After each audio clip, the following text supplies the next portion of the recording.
Hi ಎಲ್ಲರಿಗೂ hidden glow YouTube ಚಾನಲ್ಗೆ ಸ್ವಾಗತ. ನಾನು ನಿಮ್ಮ ಸ್ಮಿತಾ. ಇವತ್ತು ನಾನು ಸೂಪರ್ ಕ್ರೀಮಿ ಪಾಸ್ತಾನ ಹೇಗೆ ಮಾಡೋದು ಅಂತ ಹೇಳಿ ತೋರಿಸ್ತಾ ಇದ್ದೀನಿ. ಇದು ತುಂಬ ಬೇಗ ಆಗುತ್ತೆ, ತುಂಬ ಸಿಂಪಲ್ ಇದೆ, ಆದರೆ ಟೇಸ್ಟ್ ಅಂತೂ ಸಿಕ್ಕಾಪಟ್ಟೆ ತುಂಬ ಚೆನ್ನಾಗಿರುತ್ತೆ. ಅದಕ್ಕೆ ಬೇಕಾಗಿರುವ ಇಂಗ್ರೀಡಿಯೆಂಟ್ಸ್ನ ಮೇಲೆ ಮೆನ್ಷನ್ ಮಾಡಿರ್ತೀನಿ, ನೀವು ಚೆಕ್ ಮಾಡ್ಕೋಬೋದು. ಇದಕ್ಕೆ ಮೇನ್ ಇಂಗ್ರೀಡಿಯೆಂಟ್ ಅಂತ ಹೇಳಿದ್ರೆ ಕ್ರೀಮ್. ನಾವು ಸ್ವಲ್ಪ ಕ್ವಾಂಟಿಟಿ ಮಾಡ್ತಾ ಇರೋದ್ರಿಂದ ನಾವು 200 ml ಕ್ರೀಮ್ನ ತೊಗೊಂಡಿದ್ದೀವಿ.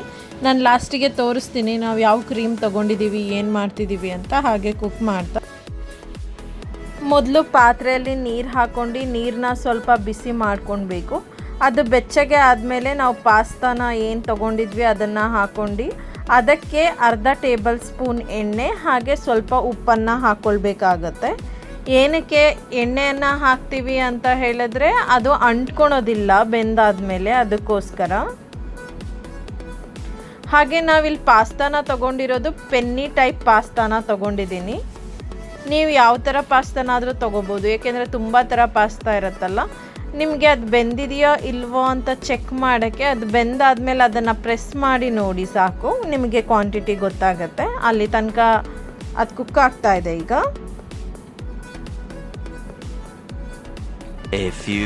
ನೋಡಿ ನಮ್ಮ ಪಾಸ್ತಾ ಆಲ್ರೆಡಿ ಕುಕ್ ಆಗಿದೆ. ಅದಾದಮೇಲೆ ಒಂಚೂರು ನೀರಿಲ್ದಂಗೆ ನೀಟಾಗಿ ಸೋಸ್ಕೋಬೇಕು ನಾವು.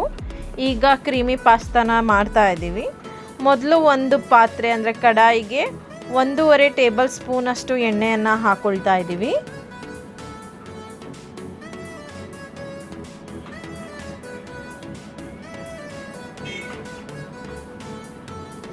ಎಣ್ಣೆ ಕಾದ ನಂತರ ಅದನ್ನು ಚೆಕ್ ಮಾಡಿ ಸಣ್ಣಗೆ ಹೆಚ್ಕೊಂಡಿರುವಂಥ ಬೆಳ್ಳುಳ್ಳಿಯನ್ನು ಹಾಕ್ತಾ ಇದ್ದೀವಿ.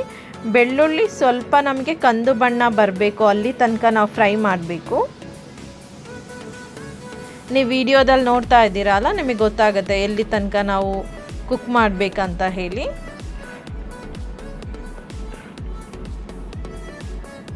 ನೋಡಿ ಇವಾಗ ಸ್ವಲ್ಪ ಕಂದು ಬಣ್ಣ ಬಂದಿದೆ, ಅದಕ್ಕೋಸ್ಕರ ನಾವು ಸಣ್ಣದಾಗಿ ಹೆಚ್ಕೊಂಡಿರುವ ಮೆಣಸಿನಕಾಯಿಯನ್ನು ಹಾಕ್ಕೊಳ್ತಾ ಇದ್ದೀವಿ.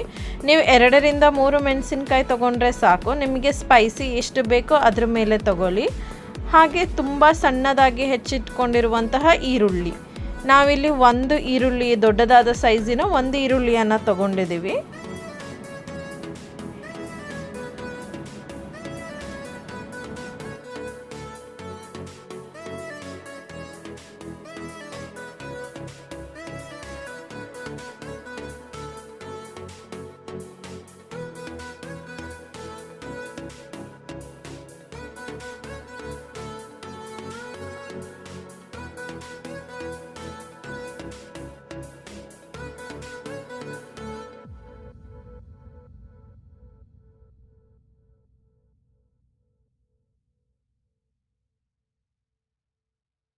ನೋಡಿ ಅದು ಕುಕ್ ಆಗ್ತಾ ಇದೆ, ಕಂದು ಬಣ್ಣಕ್ಕೆ ತಿರುಗ್ತಾ ಇದೆ ಕಲರು. ಈಗ ನಾವು ಸಣ್ಣದಾಗಿ ಹೆಚ್ಚಿಟ್ಕೊಂಡಿರುವಂತಹ ಟೊಮ್ಯಾಟೊವನ್ನು ಕೂಡ ಹಾಕಿ ಮಿಕ್ಸ್ ಮಾಡ್ಕೊಳ್ತಾ ಇದ್ದೀವಿ. ನಾವು ಈ ಕ್ರೀಮಿ ಪಾಸ್ತಾನ ಮಾಡಬೇಕಂತ ಹೇಳಿದ್ರೆ ವೆಜಿಟೇಬಲ್ಸ್ನ ಅಂದರೆ ಇದೆಲ್ಲ ನಾವು ಎಷ್ಟು ಸಣ್ಣದಾಗಿ ಹೆಚ್ಚಿಟ್ಕೊಳ್ತೀವಿ ಅಷ್ಟು ಚೆನ್ನಾಗಿ ಬರುತ್ತೆ. ಅದಕ್ಕೋಸ್ಕರ ನೀವು ಕೂಡ ಟ್ರೈ ಮಾಡುವಾಗ ಆದಷ್ಟು ಸಣ್ಣದಾಗಿ ಹೆಚ್ಕೊಳ್ಳಿ. ಈಗ ನಾವು ಸ್ವಲ್ಪ ಉಪ್ಪನ್ನು ಹಾಕ್ಕೊಳ್ತೀವಿ, ಯಾಕೆ ಅಂತ ಹೇಳಿದರೆ ನಾವು ಬೇಯಿಸ್ಕೊಳ್ಳುವಾಗ್ಲೂ ಪಾಸ್ತಾಗೆ ಸ್ವಲ್ಪ ಉಪ್ಪನ್ನು ಹಾಕಿದ್ವಲ್ಲ, ಅದಕ್ಕೋಸ್ಕರ.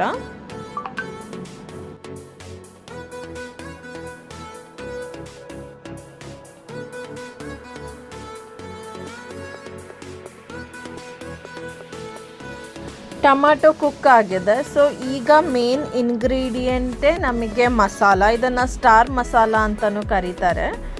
ಇದು ನಮಗೆ ಯಾವುದೇ ರೀತಿಯ ಪ್ರಾವಿಷನ್ ಸ್ಟೋರಲ್ಲಿ ಸಿಗುತ್ತೆ, ಜಸ್ಟ್ 2 ರೂಪೀಸ್ ಪ್ಯಾಕ್ ಇರುತ್ತೆ. ನಾವು ಆ ಥರದ್ದು 2 ಪ್ಯಾಕ್ನ ತೆಗೆದಿಟ್ಕೊಂಡಿದ್ದೀವಿ ಅಷ್ಟು ಪಾಸ್ತಾಗೆ. ಅದು ಹಾಕಿ ನೀಟಾಗಿ ಮಿಕ್ಸ್ ಆಯಿತು ಅಂತ ಹೇಳಿದ್ರೆ ನಾವು ವೆಜಿಟೇಬಲ್ ಅಂದರೆ ಕ್ಯಾರೆಟ್ನ ಏನು ತೊಗೊಂಡಿದ್ದೀವಿ ಅದನ್ನು ಹಾಕ್ಕೊಳ್ತಿದ್ದೀವಿ. ಇದು ಕಂಪ್ಲೀಟ್ಲಿ ಆಪ್ಷನಲ್. ನೀವೇನಾದರೂ ವೆಜಿಟೇಬಲ್ಸ್ ಹಾಕಬೇಕಂತ ಹೇಳಿದರೆ ಕ್ಯಾರೆಟ್ನ ಹಾಕೋಬೋದು, ಬೀನ್ಸ್ನ ಹಾಕ್ಬೋದು. ನೋಡಿ ನಾವಿಲ್ಲಿ ಕ್ರೀಮ್ನ ತೊಗೊಳ್ತಾ ಇರೋದು ಮಿಲ್ಕಿ ಮಿಸ್ಟ್ ಕ್ರೀಮ್ 200 ml ಇಂದು. ಈಗ ಕುಕ್ ಆದಮೇಲೆ ಫುಲ್ ಕ್ರೀಮ್ನ ಹಾಕ್ತಿದ್ದೀವಿ. ನಾವು ಎಷ್ಟು ಕ್ರೀಮ್ ಹಾಕ್ತೀವಿ ಆಮೇಲೆ ನಮಗೆ ಪಾಸ್ತಾ ಅಷ್ಟೇ ಕ್ರೀಮಿ ಟೆಕ್ಸ್ಚರ್ ಬರುತ್ತೆ.